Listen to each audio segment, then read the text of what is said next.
3 months ago, I went back to Turkey and got my second and final hair transplant, and it's time I give you guys a current update of where I'm at. For those of you who are very into my account and have been waiting for me to post, I want you to wait till the end of this video where I'm going to address my absence and get a little bit deep with you. But first, let's talk about where I'm at and how everything's been and what's going on. So it's been a little bit over 3 months since I got my second and final hair transplant, and check it out. I want you guys to understand something. Not a single strand of hair on the top of my head right now is from my second transplant. It takes about 4 to 6 months for a transplant to begin to work. So all of this hair that you see is from my first transplant, or it's my native hairs that's still on my head from the hair routine that I do every single day. To show you some difference, after my first transplant in 2024, this is what I looked like at about this point in time after the transplant, give or take a few weeks. But basically, I had no hair at all. And that is because after a transplant for the first few months, you go through what they call shock loss. And basically what that means is because you get the operation done on your head, obviously, it's very traumatic for any follicles in the surrounding area that the new follicles are getting put in, and you end up losing most of your hair for the first few months after a transplant. This is what they call the ugly duckling phase. But because I've already gotten one transplant, yes, I did end up going through some crazy shock loss from this one, which you guys will end up seeing, but it came back fairly quickly, because like I said, at this point last year, I pretty much had no hair, and now at this point, I have, thin hair. It's not good enough to be like outside in the sunlight without a hat yet, but it's still not even fully back from what I had for my first transplant, and then the second transplant should start to come in within the next few months here, and we should be looking at a very good result, which we better be because I can't get any more transplants. For those of you who might be wondering, why did he have to get 2 transplants? It really comes down to simply being I was so unbelievably bald. But I said this way before I even got the first one. The plan was to always get 2. I had to do the first one. My first transplant was like the front of my head, just the front of my head, and the second transplant was to fill in the rest that was needed in the front and the back of my head, which I'll show you the back right now. So first of all, here's my donor area. Remember, everything is still healing, so you might be able to tell a little bit that follicles are missing, but once it's fully healed, and obviously the back of my head doesn't really have much right now, and that's because I didn't have much to begin with, and the second transplant covered the back of my head, which wasn't even touched after the first one, so those follicles will be the last to probably fill in. I also want to note that when it comes to my donor area, even before I got my first hair transplant, the sides of my head, when it's grown specifically at this length that it is right now, it always kind of looked a little thinnish. It's not actually thin hair. When it grows out, it looks nice and thick, but always at this length, it always kind of looked a little thinnish. So you could tell like a little bit that obviously it's still healing, but obviously it looks thinner than like what you would see on some other people. It's just always been what my hair looked like anyway. You can't tell if you're looking at me. Also remember this, we're all you watching this video and me as the person who got the transplant are probably a little too hyperfixated on my hair. Even my friends tell me with the hair that I have right now, they're like, bro, you could be fine with that. Most people won't notice. If anything, right now it does look thin, but they're like, I mean, if I didn't know everything you're doing, you wouldn't really question it, you know what I mean? But, right now it is definitely too thin. You can see it's thin, but that's what it's supposed to be. The results are not supposed to be in at all yet. It takes 4 to 6 months for a hair transplant to begin to come in, and it takes up to a year to a year and a half for you to see your full results from a hair transplant. But usually you see the bulk of it at around 8 to 9 months, 9 to 10.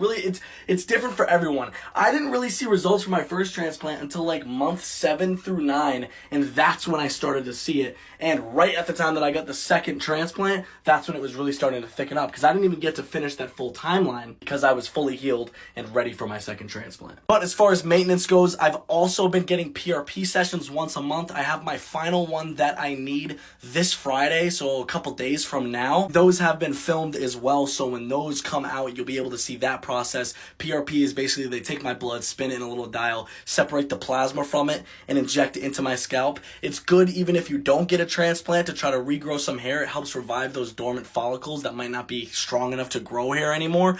But after a transplant, it's especially good because the most important part after a transplant is making sure those grafts survive. So PRP gives those follicles that nutrients and kind of that extra strength boost to go. It's like, I don't know, when you're playing like Super Mario Bros. And you get the mushroom and Mario gets big. That's like what PRP does for hair follicles. I don't know, I just came up with that on the spot. I've also been on the same hair routine that I've been on this entire time on this account that consists of a foam version of minoxidil and a topical version of finasteride, both designed to reduce side effects from the normal versions and also with some good ingredients to make sure you have no side effects, no nothing. I've been on this stuff for about 2.5 years, 0 side effects, absolutely nothing. Everything I use, I stand by it and trust by it. It's the only products that I will use. You should see the amount of products that I turn down that people offer me in my email just because I know it's junk. And I also use the main elixir oil blend. This is actually Zeph's brand. If you know Zeph here on TikTok,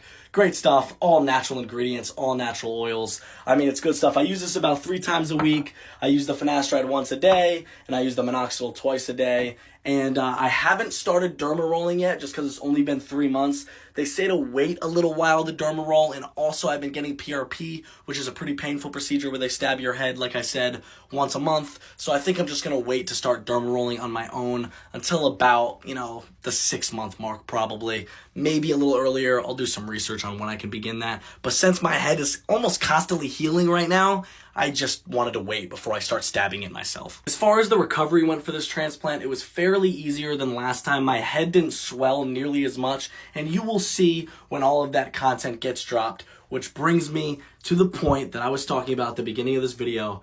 Let's address my absence. I'm throwing the Niners hat on for this because we're about to get serious, so let's chat a little bit. Okay, so obviously, haven't been posting a lot. Honestly, this entire summer after my transplant, I haven't been posting a lot. I went through that one little stout where I got banned for 2 weeks from TikTok Live. That kind of pissed me off.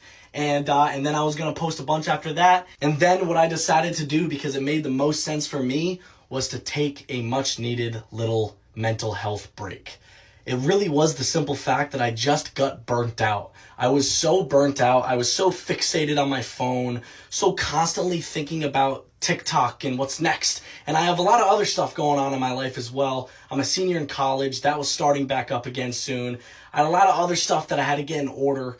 And, if I'm being completely honest, it was a lot of things going on in my life that I felt like I was getting behind on a little bit. I felt like I gained a few pounds in the past year. I felt like, I make this whole TikTok account about my hair, and I wasn't really focused on every other aspect of my life that meant bettering myself, when that's the whole reason why I started this in the first place. So I had to take a step back. I took like a 2-week break.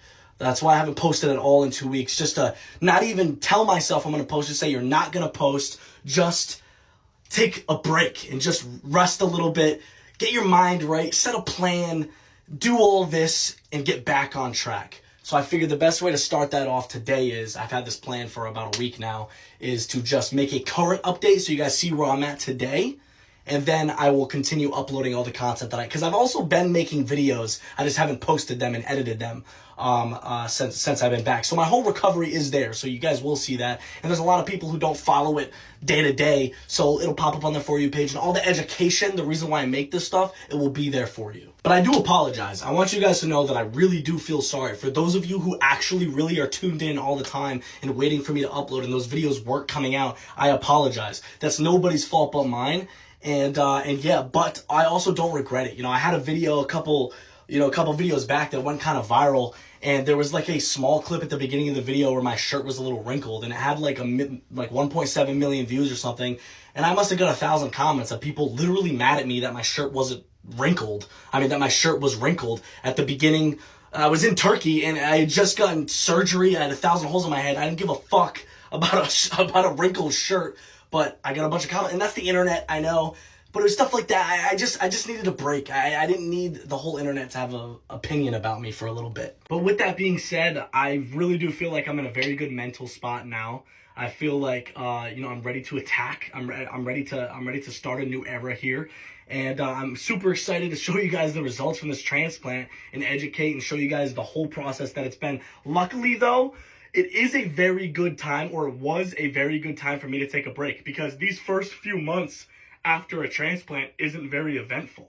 So in the end, I'm about to push all this content out, and you guys are going to see it very quickly rather than having to wait for these first few months that are really the most dull out of anything. Because after a transplant, literally after the first 11 days of content that I filmed, you end up losing your hair and you go through the ugly duckling phase, and there's not much to talk about in that time frame because you're just waiting. You're just waiting for that ugly duckling phase to end. So I have enough videos filmed of it to show you every step of the process, but it just takes so long. I'm still not fully out of it because it takes so long. The second transplant hasn't even began to come in yet. So I'm about to pump out all this content for you guys, and then it's going to be at the point where you start to see the results come in. So that's kind of the coolest part about it all, at least from your perspective. And I hope it's worth the wait. Like I said, I'm sorry. But with that being said, I don't want anybody to feel bad for me or nothing like that. I'm not trying to make you guys be like, oh, you know what I mean? I'm just being 100% honest. And if there's one thing I can tell you with the 100% fact, and I need you to believe me when I say this, is that within the next year, you guys are about to see an insane transformation from me. You're going to see, the best of the best, whatever I can get back with this hair, which is hopefully a ton. I have realistic expectations, but I really think this transplant is going to do me very right. I might be getting SMP to truly finish off this hair part of the journey, but also I plan on doing a lot of other things and trying to get right, whether it's in the gym or whether it's just anything. I want to show you guys how you can do this the correct way, and it's not just about my hair. It's not just about how much hair I have on the top of my head. It's about how you carry yourself in life. And lately, I haven't impressed myself with me. So I need to do that. And I think being honest is the first step. And it's a lot of talk, so it's time to do. You know what I mean? So I love you guys so much. Thank you for sticking with me. If you're still here watching this video, I know it was a long one, but I think I owed it to you guys. And that's it, baby. So I'm going to pump out these videos for you, and I'm excited to show you guys the whole process. So I love you guys so much. I'll talk to you soon. Chrishairjourney, out.